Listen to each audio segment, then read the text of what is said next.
वक्रतुंड महाकाय सूर्यकोटि समप्रभ निर्विघ्नं कुरु मे देव सर्वकार्येषु सर्वदा।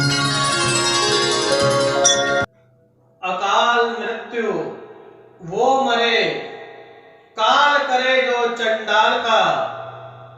अकाल मृत्यु वो मरे, काल करे जो चंडाल का।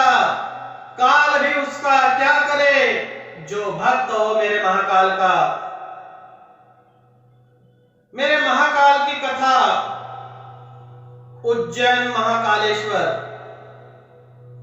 उज्जैन आप लोग जानते ही होंगे, शिल्पा नदी के किनारे विराजमान है। वहां मेरे महाकालेश्वर मंदिर में विराजमान है।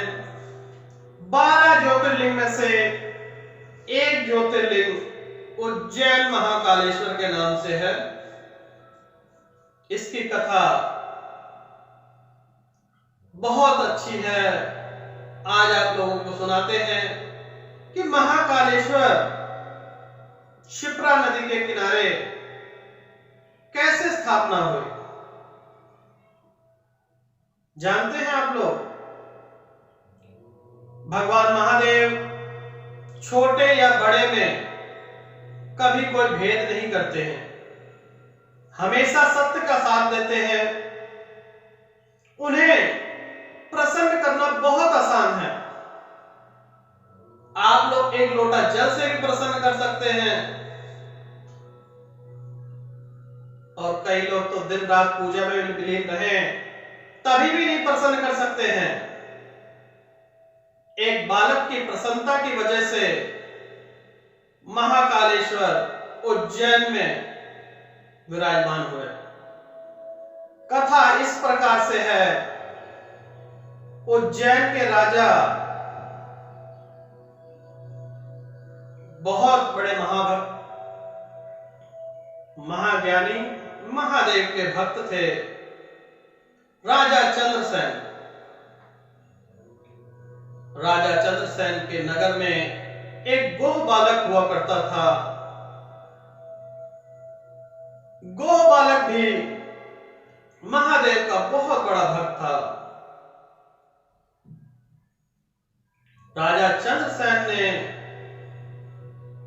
इतनी ही मेहनत की, लेकिन मंदिर न बनवा सके। लेकिन एक गोह बालक की तपस्या से महाकालेश्वर उज्जैन शिप्रा नदी के किनारे महादेव विराजमान हुए। कथा है एक छोटी सी। यह गोह बालक एक दिन तपस्या में विलीन था। उस समय वहां से राजा चंद्रसेन की सवारी निकलती है। राजा चंद्रसेन बालक को देखते हैं और हैरान हो जाते हैं कि हमारे नगर में एक और महादेव का भक्त बैठा है। उनको अंदर ही अंदर बड़ी प्रशंसा होती है। इतनी प्रशंसा, शाम के समय वो वापस जब उसी रास्ते से आते हैं तो देखते हैं अभी भी वो पूजा में विलीन है। उनको बड़ा आश्चर्य भी होता है, अंदर से खुशी भी होती है। लेकिन गोह बालक की माता को बड़ा क्रोध आता है। माता आते ही बच्चे पे भड़क उठती हैं और कहने लगती हैं, सुबह से घर नहीं आया, क्या तुझे भूख या प्यास नहीं लगती? उसका कान पकड़ के घर ले जाने लगती हैं। गोह बालक ने एक छोटा सा पत्थर उठाया और घर ले जाके ऐसे साधना करने लगा जिस प्रकार से वह स्वयं महादेव के सामने बैठा हो। घोर तपस्या में उसके 3-4 दिन बीत गए। सुबह हुई, शाम हुई, रात हुई, 3 दिन तक यही कार्य चलता रहा। लेकिन उस बालक को ये होश ना रही कि भूख क्या होती है, प्यास क्या होती है, क्या होती है नींद। जब आप एक बार महादेव की भक्ति में लीन हो जाएंगे, ना तो आपको भूख, प्यास, चिंता, मोह, माया सबसे त्याग मिल जाएगा। लेकिन बालक था, बालक की माता को तो आप जानते ही हैं। बालक की माता जो होती हैं, हृदय बहुत पिघल जाता है कि बालक ने 3 दिन से कुछ नहीं खाया पिया।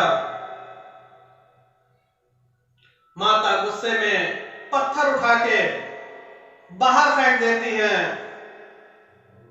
बालक मूर्छित हो जाता है। उसकी मूर्छित अवस्था देखकर माता वैद्य के पास दौड़ी हुई जाती हैं और कहती हैं, हे वैद्यराज जी, जल्दी चलिए, मेरे बालक को कुछ हो गया है। वैद्यराज जी जब तक आते हैं, उनके घर के बाहर क्या देखते हैं? एक भव्य मंदिर स्थापित है और उसके अंदर वो गोह बालक पूजा कर रहा है। माता और वैद्य जी दोनों माथा टेकते हैं और माफी मांगते हैं।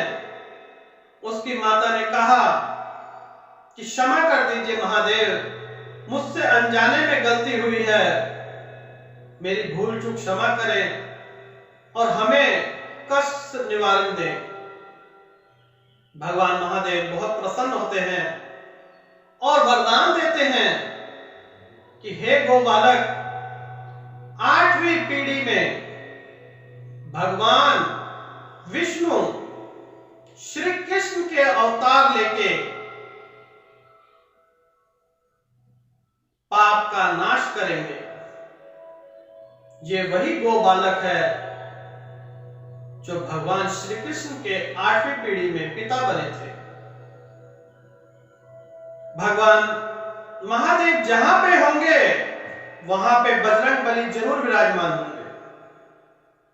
इस बात पे जब मंदिर की उत्पत्ति हुई महाकालेश्वर उज्जैन में, तो बजरंग बली जी प्रकट हुए और पूरे गांव को बताया कि आप लोग पूरे जीवन में चाहे एक बार इस ज्योतिर्लिंग के दर्शन करोगे तो आपके सारे पाप मुक्त हो जाएंगे और आप लोगों को शिवलोक की प्राप्ति होगी।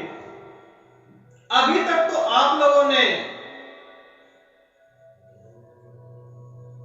सुना होगा स्वर्ग और नरक, लेकिन जो शिव भक्त होते हैं उन्हें शिव की नगरी में जाना पड़ता है, उन्हें शिवगण लेने आते हैं। अंत समय में उन्हें शिवलोक की प्राप्ति होती है। निरंतर जब तक उनका परिवार जीवित रहा गोपालक का, उनको खाने पीने किसी चीज की चिंता नहीं हुई। अंत समय में 8वीं पीढ़ी में भगवान श्री कृष्ण ने उनके कुल में जन्म लिया, उनके कुल का उद्धार किया। निरंतर आप लोग भी चाहते हैं तो ओम नमः शिवाय का जाप करें और जीवन में एक बार महाकालेश्वर के दर्शन जरूर करें।